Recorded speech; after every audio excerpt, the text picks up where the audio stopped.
শুরু করছি আমাদের অনুষ্ঠান মাটির সুরে আমার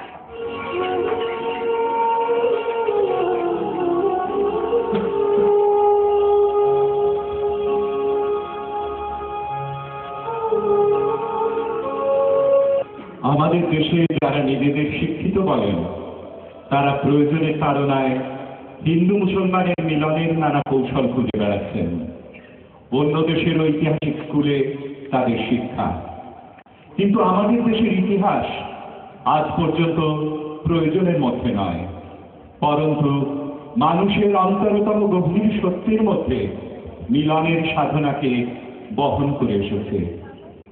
বাউল সাহিত্যে বাউল সম্প্রদায়ের সেই সাধনা দেখি। এই জিনিস হিন্দু মুসলমানের উভয়ই একত্র হয়েছে, অথচ কেউ কাউকে আঘাত করেনি। এই মিলনে সভা সমিতি প্রতিষ্ঠা হয়নি, এই মিলনে গান জেগেছে।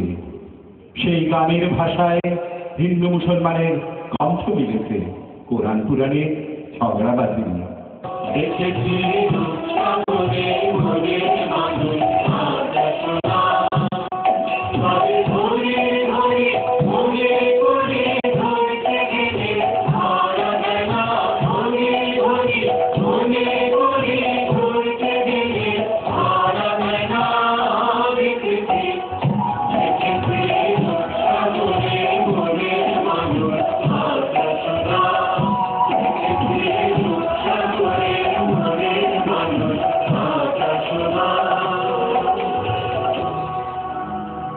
তোমাদের সেই গান খালি ভালো লাগো?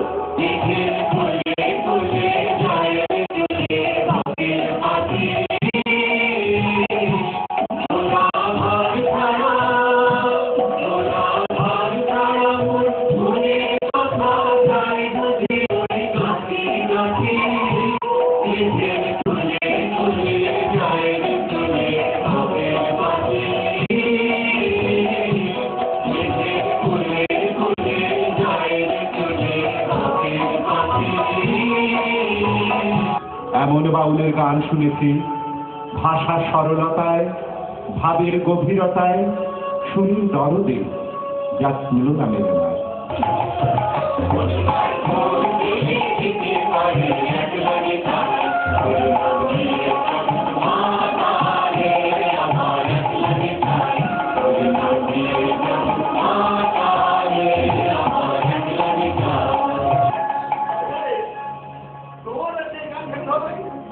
যদি তোর ডাক শুনে কেউ না আসে তবে একলা চলো রে। যদি তোর ডাক শুনে কেউ না আসে তবে একলা চলো রে। তবে একলা চলো, একলা চলো, একলা চলো, একলা চলো রে। আমার গোর কেনে কেঁদে এলো কোহনার হরি, সোনার গোর কেনে কেঁদে এলো কোহনার হরি। ও হরে ছবি বাঁচলো তারি বাঁচি বুঝিতে নারী, গোর কেনে কেঁদে এলো সোনার হরি।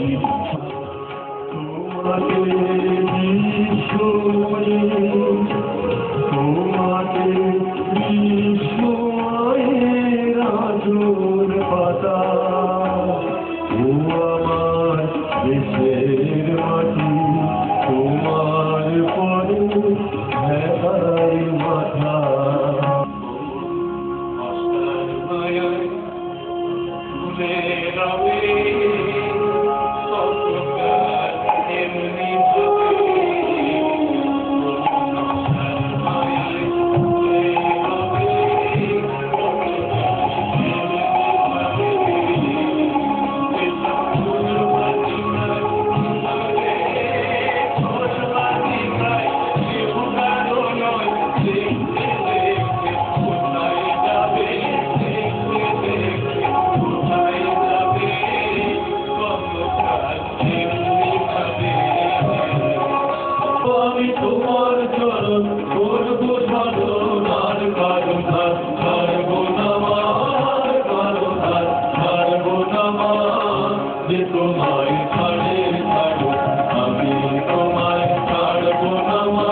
আমার মনে আছে তখন আমার নবীন বয়স।